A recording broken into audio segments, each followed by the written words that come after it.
The bottle slipped from her hand before she heard the door, and the smell of distilled rosemary climbed the walls of the still room like a held breath finally let out.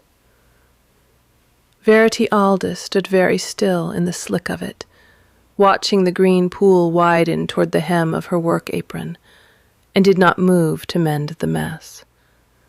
6 months of summer reduced to a stain on flagstones, and the steward's voice already in the corridor, saying her name as if it were an inconvenience. "Aldous, the Duke wants you at the harvest assembly." She turned her head slowly. Mr. Holland filled the doorway, all polished button and unreadable mouth, his eyes traveling past her to the puddle and away again, as though the loss had nothing to do with him. The lamp behind him caught the resin under her nails, the soot on her wrists, the colorless cap she pinned down each dawn over hair the household had never properly seen. At the assembly. By name, Lady Margeson was particular. She bent for the bottle then, because bending hid her face, and set it upright on the bench with the care she would have given a living thing. The rosemary went on climbing. Outside the narrow window, the kitchen garden lay in the long blue light of an October afternoon. The lavender already cut and bundled, the rue gone leggy, the bees gone into whatever winter they had found. She had been 7 years at Renfell. 7 years of being summoned only when a cook had scalded her hand, or a groom had taken a kick to the ribs, or the housekeeper required a tincture for what no one would name aloud. Never to an assembly. Never by the Duke. "You may tell her ladyship I am unwell. She said you would say so." There it was. The trap closed. Verity straightened and met Holland's eyes directly for the first time, and saw the faint flicker that always crossed a household servant's face when she did. The small reorientation, the suspicion that the apothecary woman was not quite the creature she pretended to be, dismissed almost as soon as it arose. She let it pass. "What hour?" "8. The blue drawing-room. Her ladyship has had a dress sent up." He hesitated, and a thread of something almost human moved through his voice. "She bade me say it is the green muslin from the lumber room, the one with the patched sleeve." So that was the shape of it. Not an invitation. A spectacle. They meant to bring the apothecary woman in homespun and bad lace into a room of silk, and let her stand in the middle of it, until laughter started somewhere near the punch bowl and traveled outward. She had heard the rumor at the herb gate that morning, and dismissed it as the kind of cruelty too obvious to be true. She had been wrong about the obviousness then, not about the cruelty. "Thank you, Mr. Holland." He waited a half-beat for her to protest or weep or refuse, found none of these, and withdrew. The door closed, the latch fell. Verity stood with her hand flat on the bench until the wood under her palm had warmed to her body, and then she did the one thing she had taught herself never to do in the still room. She allowed herself to think of her father. He had been a small man with a large library and a way of laughing at his own bad investments until the laughter ran out. He had taught her Latin out of a Culpeper and Greek out of nothing at all, and he had said, the last winter of his life with his hand on her wrist, as if to hold her in the chair, "Verity, whatever the world makes of you, it cannot unmake what you know." She had finished the manuscript at his desk 3 weeks after they put him in the ground. She had sent it to Edinburgh under no name. She had watched from this still room as it traveled into the hands of men who would never know hers, and she had told herself that anonymity was the same as safety, and almost believed it. She crossed the room now and knelt at the chest under the window. beneath the muslin bags of dried hyssop, beneath the stoppered files and the wrapped seeds, beneath everything that smelled of work, lay a flat parcel wrapped in oiled silk. She had not opened it in 5 years. She did not know, kneeling there in the smell of spilled rosemary, with the bees gone wherever bees go in the cold, why she opened it now. Only that something in Holland's pity had broken a hinge she had thought welded shut. The silk inside was the color of wet slate, her mother's, cut down for her at 16 and worn once to a country ball she had attended in a year when there had still been money for such things.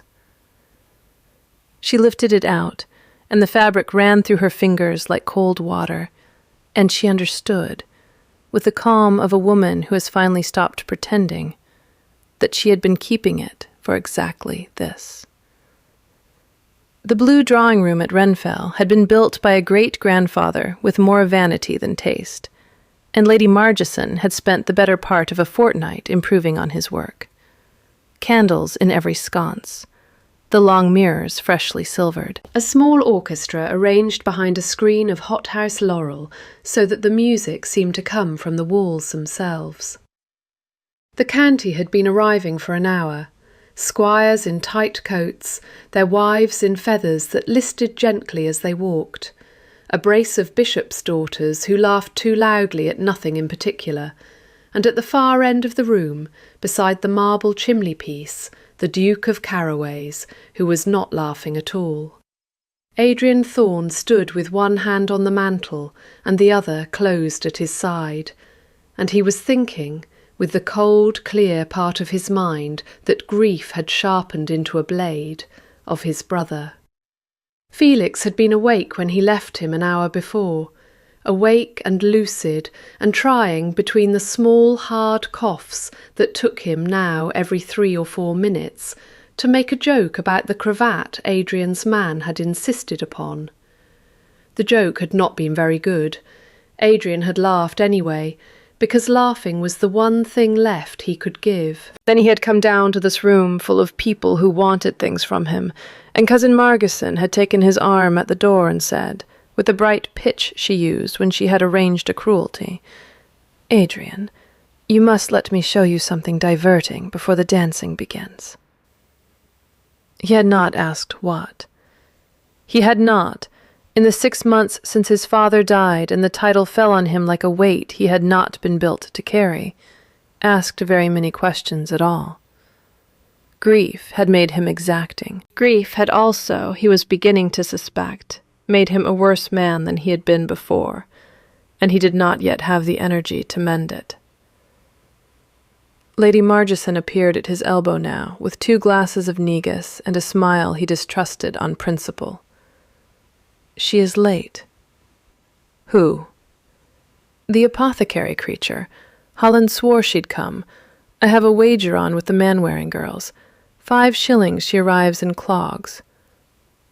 He turned his head and looked at his cousin properly for the first time that evening. She was a handsome woman of 50, with cold, pretty eyes and a mouth made for small unkindnesses.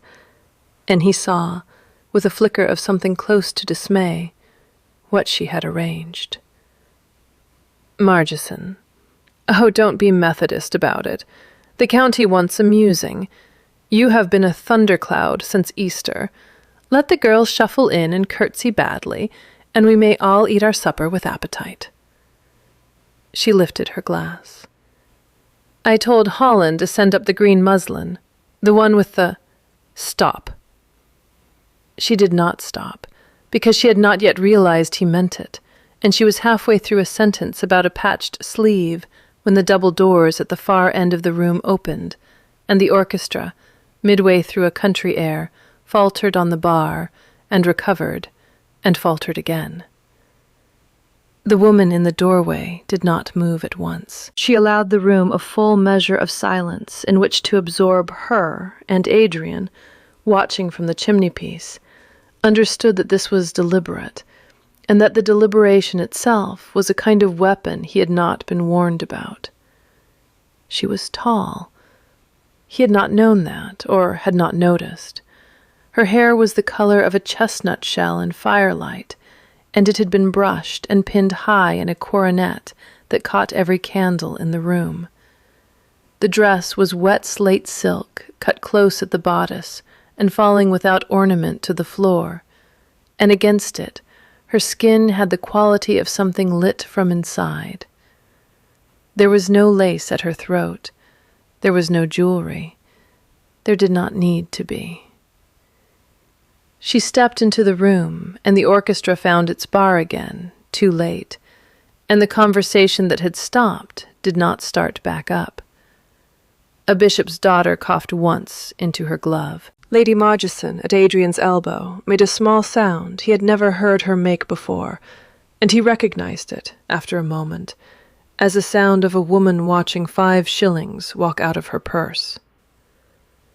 Verity Aldous crossed the floor as if she had been crossing such floors all her life. He saw, because he had finally begun to look, that her hands were not steady, that she had clasped them in front of her precisely because they were not steady, and that this small visible effort was the only thing in her bearing that conceded anything to the room at all. She stopped 3 paces from him and made the smallest possible courtesy, the courtesy of an equal who has remembered, just in time, to be polite. Your Grace. He could not, for a moment, recall how to answer. Lady Margeson was the one who recovered first, with the brassy laugh of a woman trying to convert disaster into mischief. Miss Aldous, how charming. We had not, that is, we had thought that I would come in clogs, yes. Verity did not look at her. She had not, since entering the room, looked at anyone but the Duke. I was given to understand the invitation was sincere. I have dressed accordingly. It was the steadiness of it that undid him, not the dress, not the hair. The steadiness. He had spent 6 months among people who calibrated every word against his rank, and here was a woman who had walked into a trap she could not have failed to recognize, and had answered it with 2 clean sentences and a courtesy. He inclined his head a degree more than necessary. Miss Aldous, you are welcome. Thank you. There was a small movement at the edge of the room, a flicker of dark coat, a man being shown in late by a flustered footman. Verity's eyes shifted past Adrian's shoulder for the first time, and he saw, in the sudden minute tightening at the corner of her mouth, that she had recognized someone. Then she smoothed her face again and looked back at him, and the courtesy held, and the orchestra at last began a proper measure, and the room remembered, in stages, how to breathe. He should have asked her then what she had seen. He did not. He was still learning, that night, how to ask anything at all. Supper had been laid in the long gallery, and the company moved toward it the way company always moved at Renfell, in eddies of rank and inclination, the older women first on the arms of whichever gentleman had been deputed, the younger people drifting after in pairs and threes. Verity had been placed, by an oversight she did not believe was accidental, near the foot of the table, between an elderly canon who was deaf in his right ear and an empty chair. She took her seat without remark and unfolded her napkin, and felt the eyes of the room continue to slide toward her and away, like fingers testing whether a kettle was still hot. The empty chair was filled, late, by the man in the dark coat she had seen at the door. He sat down without looking at her, accepted soup from a footman, and addressed the canon over Verity's head. Dr. Pell, sir, lately of York. I was to have dined with Sir Henry tonight, but he is laid up with the gout, and sent me on with his apologies. The canon, who could not hear him, smiled benevolently and nodded. Verity set her spoon down very gently on the cloth. He was thinner than she remembered, and the side whiskers were new, and the coat was better cut than any coat Mr. Edmund Pell had owned in the years she had known him as her father's pupil. But the voice had not changed. The voice that had read aloud from her own notebooks at her father's deathbed, promising to see the work into print under her name if she would only trust him to carry it to Edinburgh while she nursed the dying man. The voice that had, 6 months later, allowed its owner's name to appear on the title page of a slim octavo she had recognized, word for word, as the 3rd chapter of her Materia Medica, with 1 comma altered and the rest untouched. She had written to him once. He had not replied. She had written to the publisher. The publisher had replied with a polite expression of regret and an invoice for the cost of returned correspondence.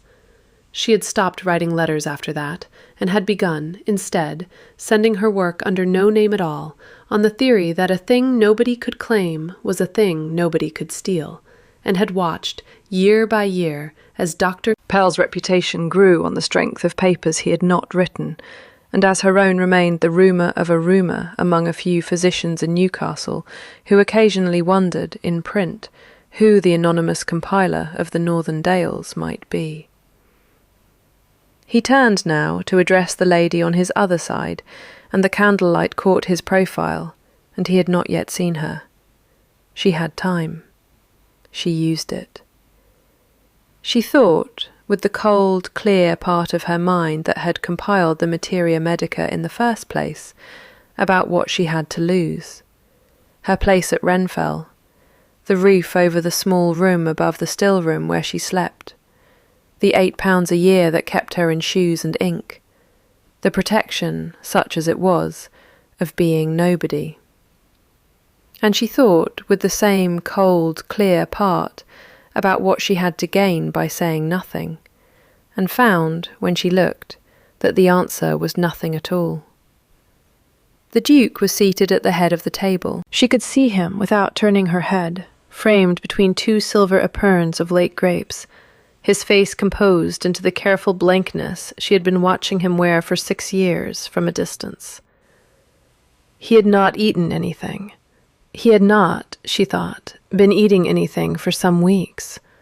She knew this because she had been the one preparing the small bitter draughts the housekeeper sent up to his rooms each morning, on the housekeeper's authority, with no instruction from the Duke himself. She knew, too, what those draughts were for, and that they had not been working, because the case they were prescribed against was not in any English book she had read. Dr. Pell turned back to his soup. The lady on his other side had asked him something. He answered her with the practiced fluency of a man who had grown comfortable being asked. "A rare wasting fever, madam, yes. The Duke's brother. I have been called in consultation. There is a remedy, a particular preparation.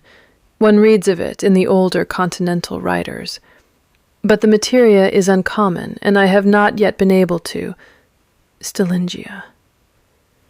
Verity had not meant to say it aloud. She had meant only to think it, the way she had been thinking it for 3 months, ever since the housekeeper first described the symptoms, and she had gone to her own copied notes and found the pattern there, and had begun, in secret, preparing the only form of the root she had been able to obtain, and sending it up disguised as a tonic in the morning draughts, because there had been no one in the house, she could tell. The word came out of her in a clean, small voice, and traveled the length of the table because the table had gone, in the last half-minute, very quiet. Dr. Pell turned his head. He looked at her. She watched the recognition arrive in his face in stages, the way she had once watched a tincture change color as it cooled.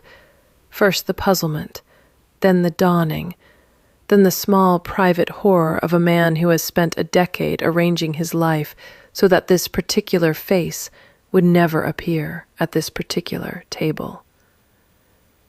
"Stylingia sylvatica," she said again evenly, to the table at large now, and not to him.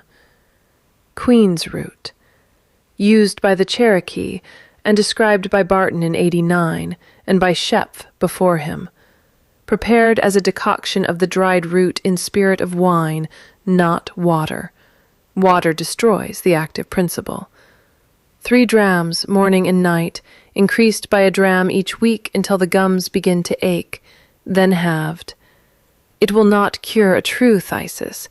It is sovereign in the slow wasting fevers of glandular origin, which is what Dr. Pell will tell you, I think, his patient suffers from. The Duke had set down his glass. She did not look at him. She kept her eyes on Pell, who had gone the color of old paper. Miss Aldous. Verity Aldous. She held his gaze. We have met. The canon, who had heard none of this, smiled and asked for the salt. Nobody passed it. Pell wet his mouth. Miss Aldous is, that is to say, Miss Aldous was, in her father's time, a most diligent. I compiled the volume, Dr. Pell. The words were not loud. She did not need them to be. The gallery had the perfect acoustics of any long room, and the silence at the head of the table had spread now to the foot, and the orchestra in the next room had reached the end of its measure and had not begun another. I compiled it at my father's desk in the year of his death. I sent it to Edinburgh under no name, because I had no name to send it under. The chapter you read at the Newcastle Society last spring on the bitter glycosides. Dr. Pell, you have it word for word, save for the comma after Asclepius. I altered it in the second draft. You worked from the first. He had begun, very slightly, to tremble. She saw it in the small chime of his spoon against the porcelain. She felt no pity. She felt instead the particular grief of a woman watching her own anger become the only honest thing in the room. She turned her head then and looked at the Duke. He was looking at her already. He had been looking at her, she thought, since the word Stillingia. His face had not changed, but something behind it had, and she understood in the same moment that she had decided something larger than she had intended at the table where she had been seated as a joke. Your Grace, I have been sending the preparation up to your brother in his morning draught these 3 months.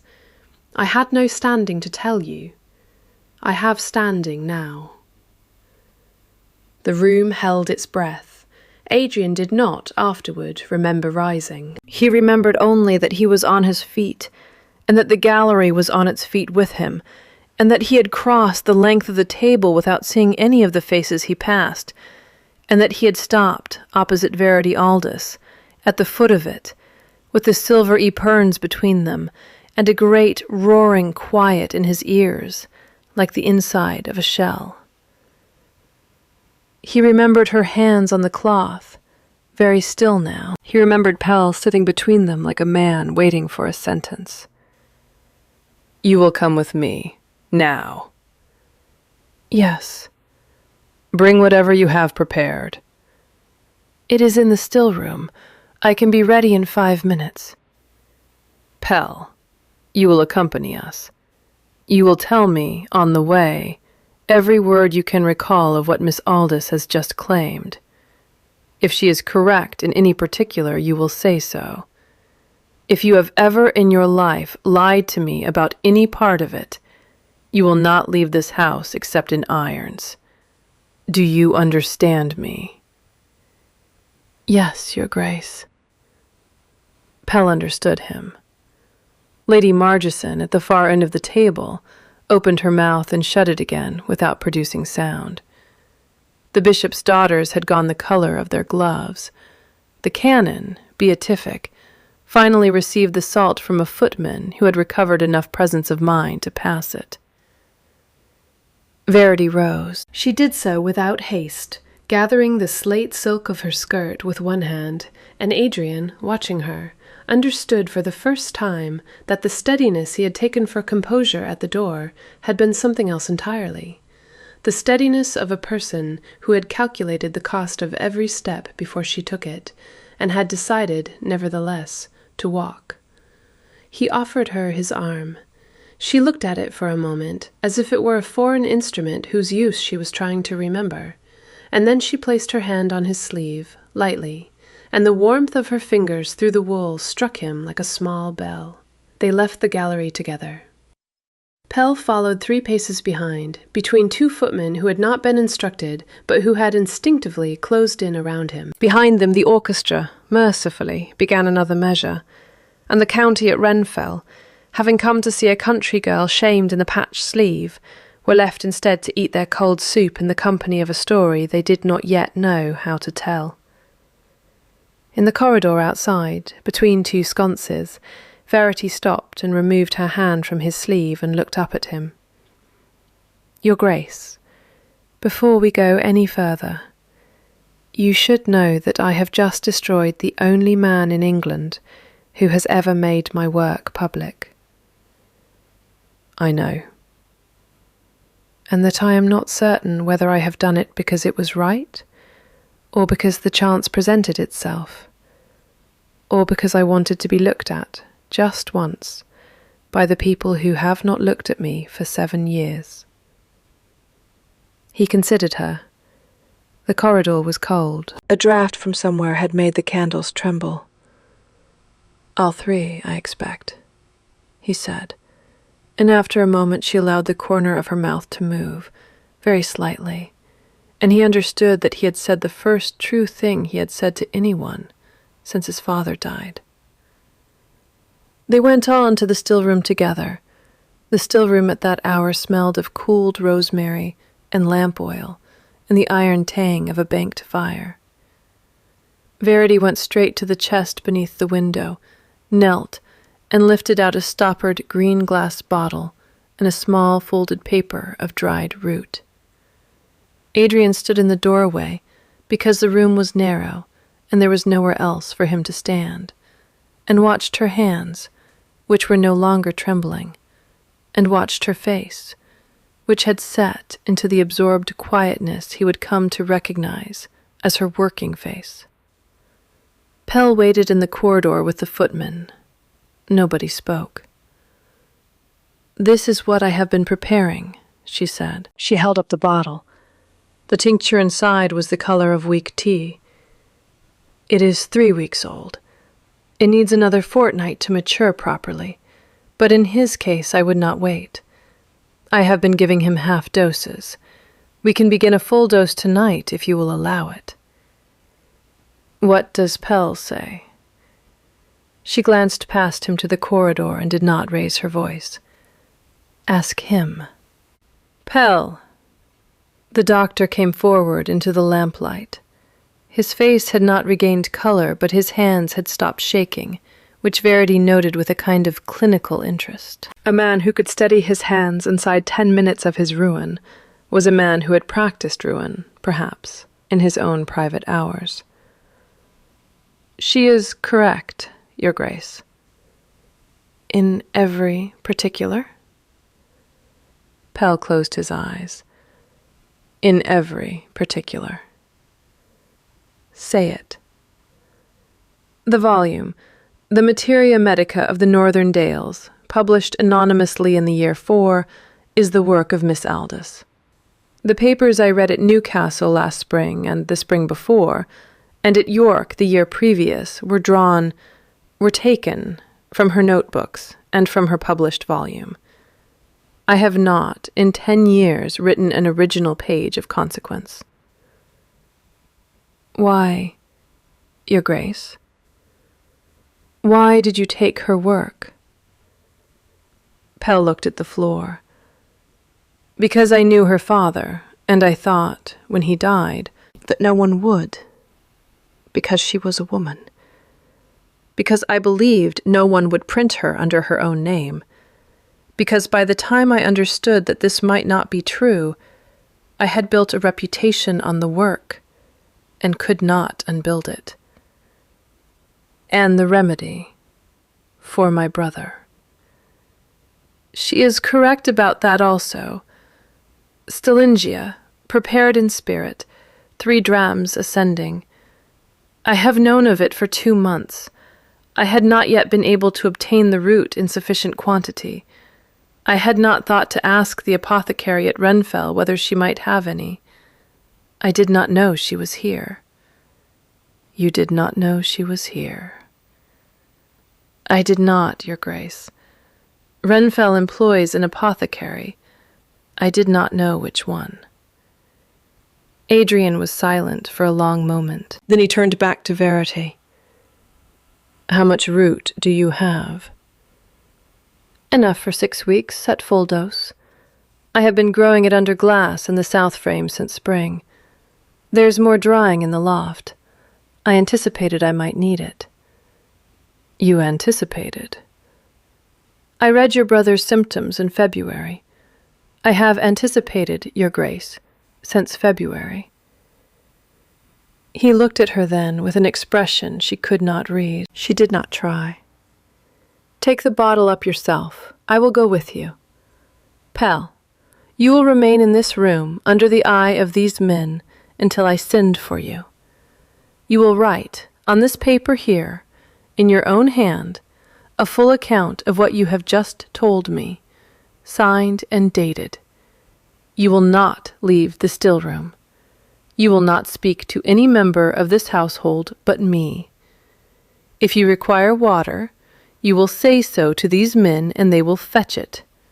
Is that clear? Yes, Your Grace. Miss Aldous. Your Grace. Come.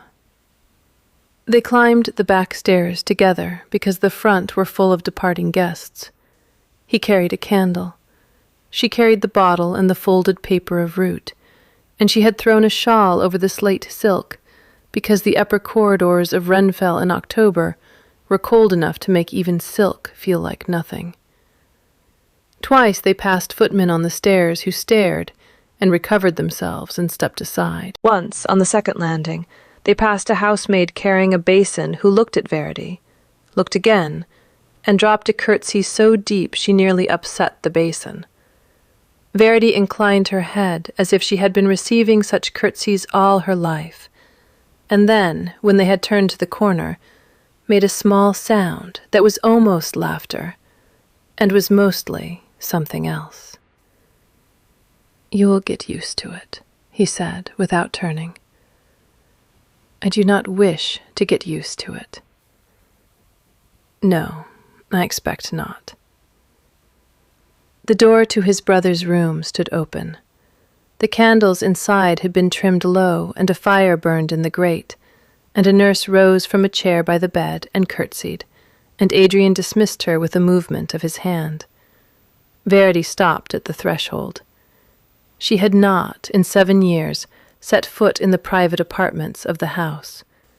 She had imagined them, and been wrong. They were smaller than she had supposed, and warmer, and the books on the bedside table were not what she would have predicted of a dying boy of 19. A battered copy of Don Quixote, a slim volume of Cooper, and a French treatise on the breeding of pointers that lay open as if it had been set down only a moment before. Felix Thorne lay propped on 3 pillows and turned his head toward the door with the slow, careful movement of a man for whom every motion now cost something. His face was the face of his brother, attenuated almost past recognition. The same long jaw, the same dark hair, but the skin drawn so close over the bone that the candle behind him seemed to shine through. He looked at Verity. He looked at the bottle in her hand. Something in his eyes sharpened. You are the apothecary. I am. You make the morning draught. Yes. It tastes like nothing on earth. I know. A small movement crossed his mouth that might, in a stronger body, have been a smile. Adrian. Who is she? Really? Adrian, who had set the candle on the mantel and was standing now at the foot of the bed with his hands behind his back, did not answer at once. When he did, his voice had gone quieter than it had been all evening. She is the woman who wrote the book Dr. Mortlake has been quoting to me for 6 months. She is the woman who has been keeping you alive since February without telling anyone. She has, it appears, saved your life by doing it, and she has tonight given up her livelihood, and very probably her safety, to say so in front of 40 witnesses. Her name is Verity Aldous. Felix considered this. He turned his head again to look at her.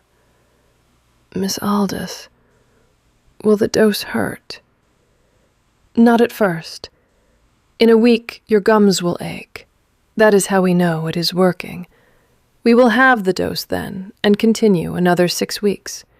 You will tire less. You will eat more.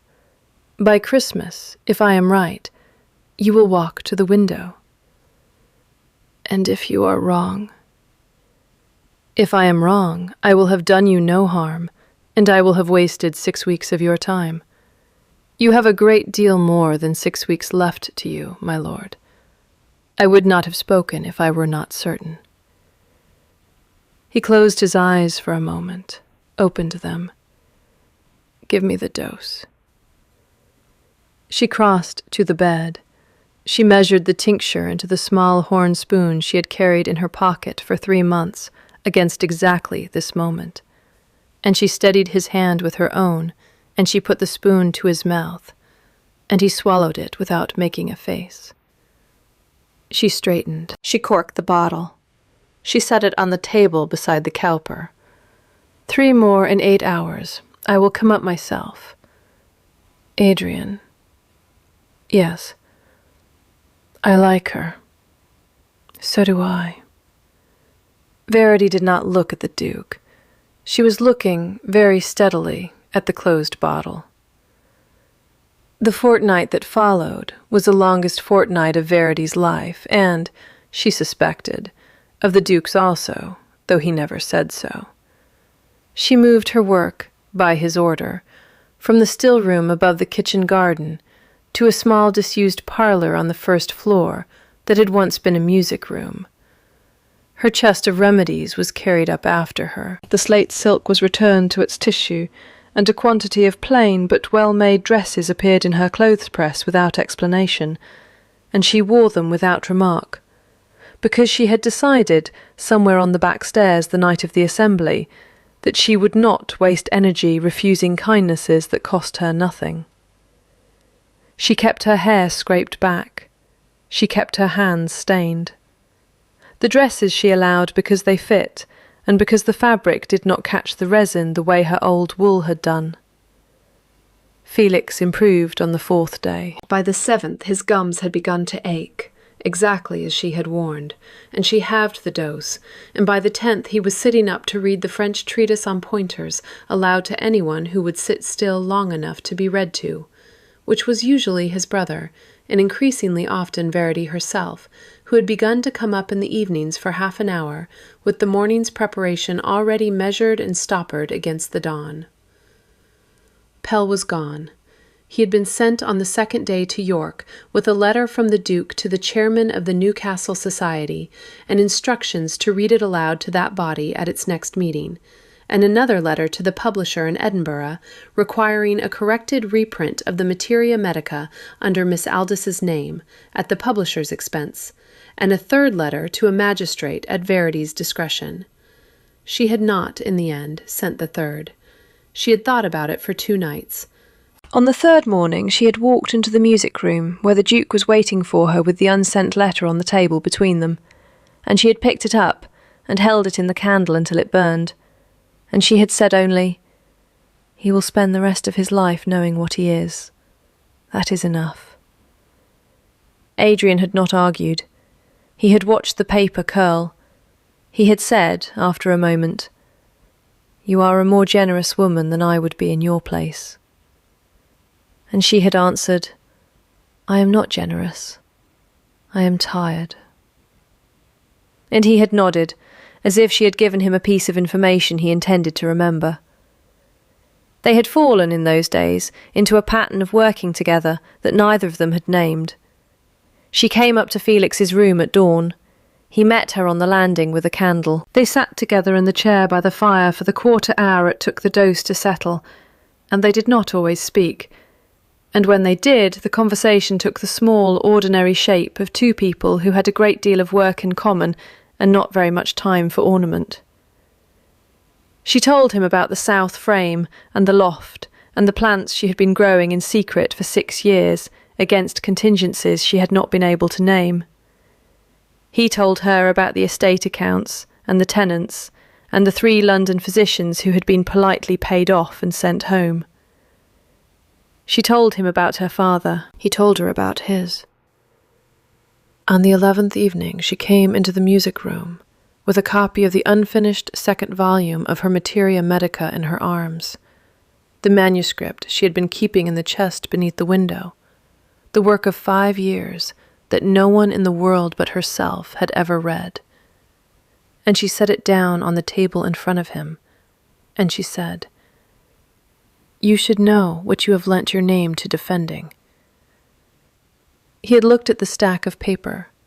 He had looked at her. He had not opened it that night.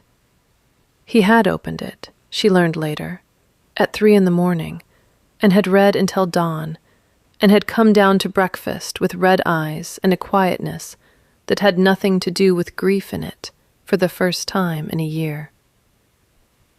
She did not, in those 2 weeks, allow herself to think about what was happening between them. She had spent 7 years training herself not to notice what was not noticing her, and the habit did not unlearn itself in a fortnight.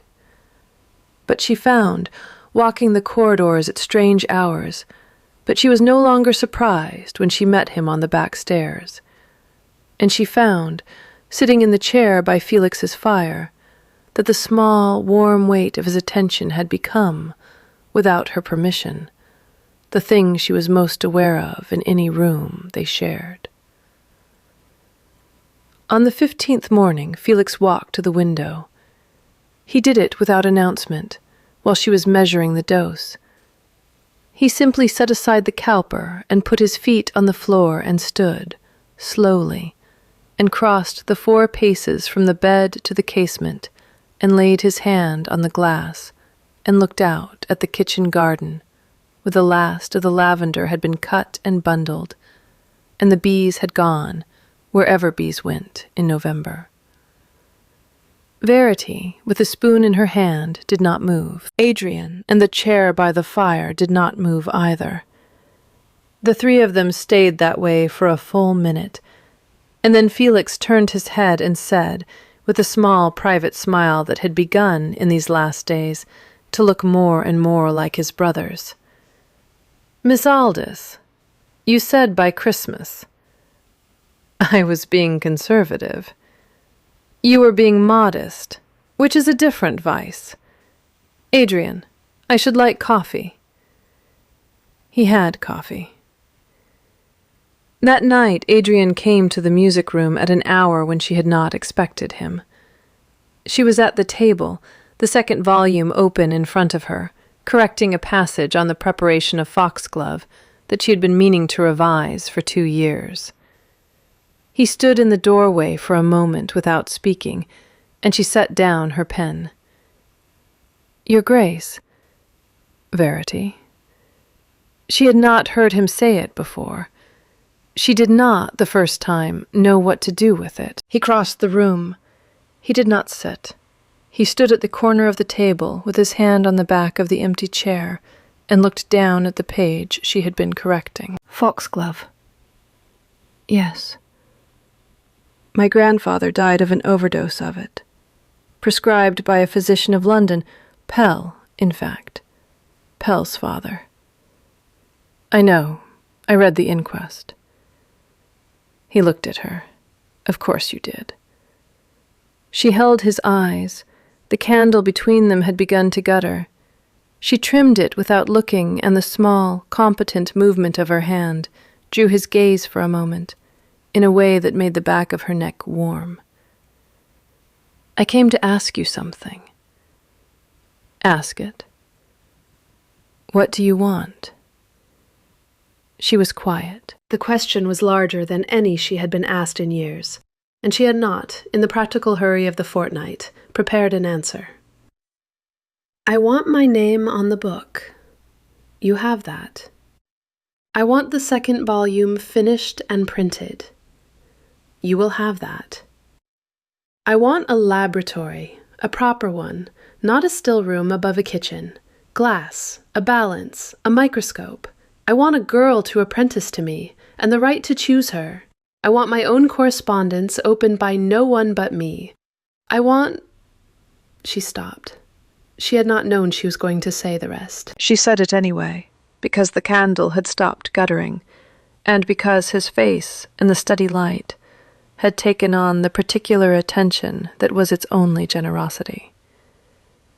I want not to be afraid. I have been afraid for 9 years. I would like to put it down. He considered her for a long moment. You may put it down here. Your Grace. Adrian. I cannot. You may. You may put it down here. Whatever else this house owes you, it owes you that. He hesitated. He was not, she understood, a man practiced in offering anything that was not money or rank, and he was finding the shape of this offer as he made it. I am not asking for anything in return. I want you to understand that. The laboratory will be built, whether or not you ever cross the threshold of any room of mine again. The book will be printed. The apprentice will be yours to choose. None of this depends on any other answer you might give to any other question I have not yet asked you. I see. Do you? She looked at him. The candle between them was steady now. The room had the kind of late-night quiet that made every small sound, the settling of the fire, the creak of the floor under his weight when he shifted, seem louder than it was. Yes, I see. Thank you. He inclined his head. He did not, that night, ask the other question. He went to the door. At the door he stopped and turned back, and she saw, with the small interior shock she'd been refusing to name for 2 weeks, that he had not yet learned how to leave a room she was in. Verity. Yes? The dress, the one you wore to the assembly. Yes. You did not buy it for the assembly. No. You had it already. It was my mother's, cut down for me at 16. He absorbed this. He nodded once, slowly. Good night. Good night, Adrian. He left. She sat at the table for a long time after the door had closed. Then she picked up her pen, and she went on correcting the passage about Foxglove, and she did not allow herself to notice, until much later, that her hand had begun, very slightly, to shake. It was a week before he asked. He waited, she understood afterward, with the deliberate patience of a man who had finally learned the difference between wanting a thing and being entitled to it. He went on, coming to the music room in the evenings. He went on, meeting her on the landing at dawn. He sat with his brother in the afternoons while she worked at the table by the window, and he asked her questions about the materia medica that were not the questions of a man humoring a clever woman, but the questions of a man who had stayed up until 3 a.m. reading her work, and had understood enough of it to know which parts to ask about. She answered him.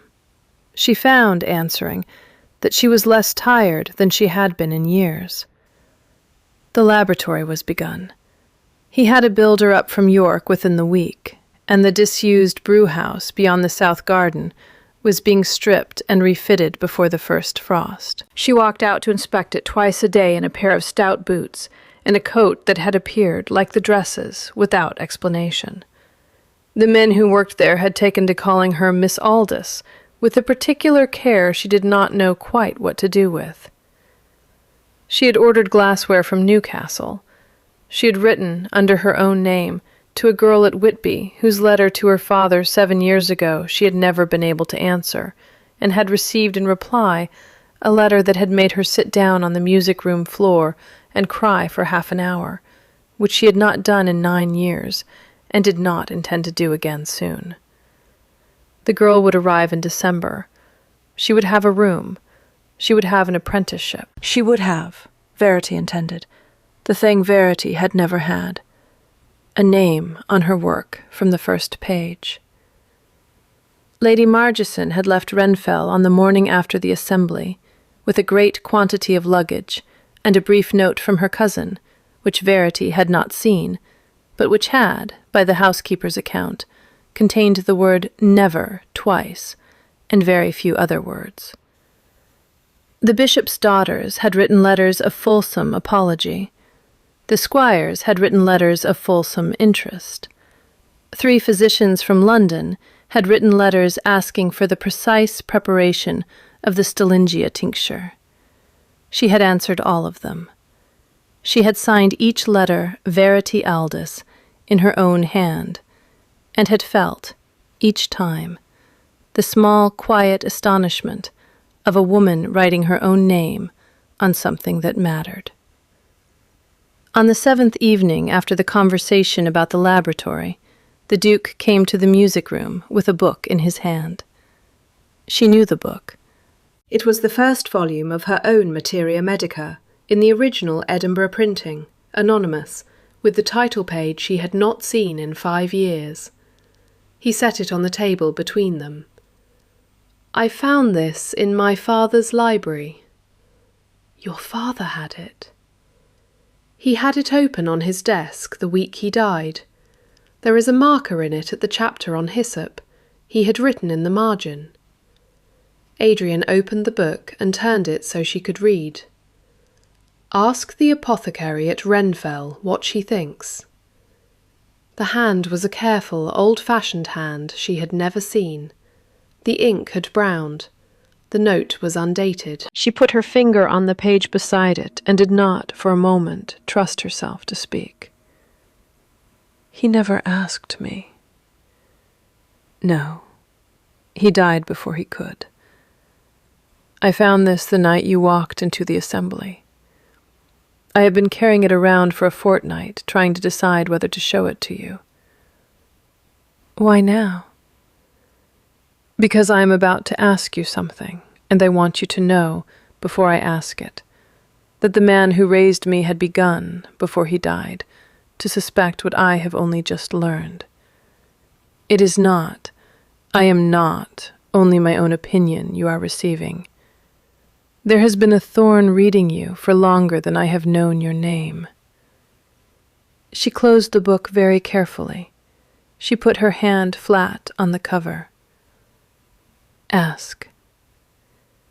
He did not kneel. She would have liked him less if he had. He sat down in the chair opposite her, and he set his hands on the table, palm down between them, as though he were laying out an instrument for her inspection.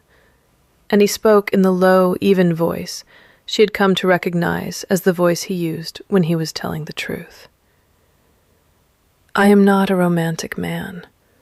I have not been a kind man for some time. I have been better this fortnight than I have been in a year, and you are the reason for it, and I would like to go on being better, and I would like to do it in a house in which you are not a guest, but a wife.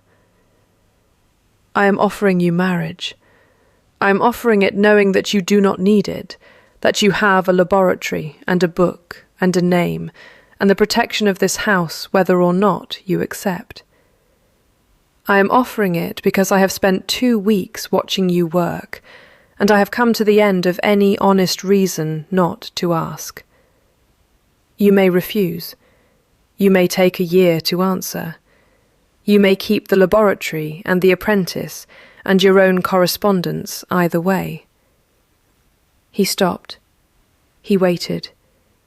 She did not answer at once. She looked at his hands on the table.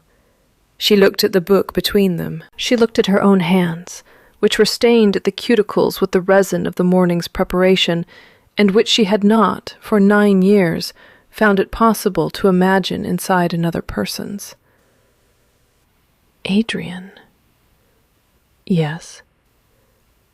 Why did you not look at me? For 7 years. Because I had not yet been ruined enough to look at anyone. I am sorry for it. I cannot give you back the 7 years. I can tell you that I am looking now, and that I do not intend to stop. She was quiet a long time. The candle between them was steady. The fire in the grate had banked low, and the room smelled, very faintly, of the rosemary she had been distilling that afternoon in the new laboratory. I will not be quick. I have been alone a long time. I will need to learn how to be looked at. I will need to learn how to be in a room without counting the exits. I will need to keep working. I will need... She stopped. She found, to her surprise, that she could not finish the sentence because she had begun, very quietly, to smile, and the smile was making the rest of the words impossible.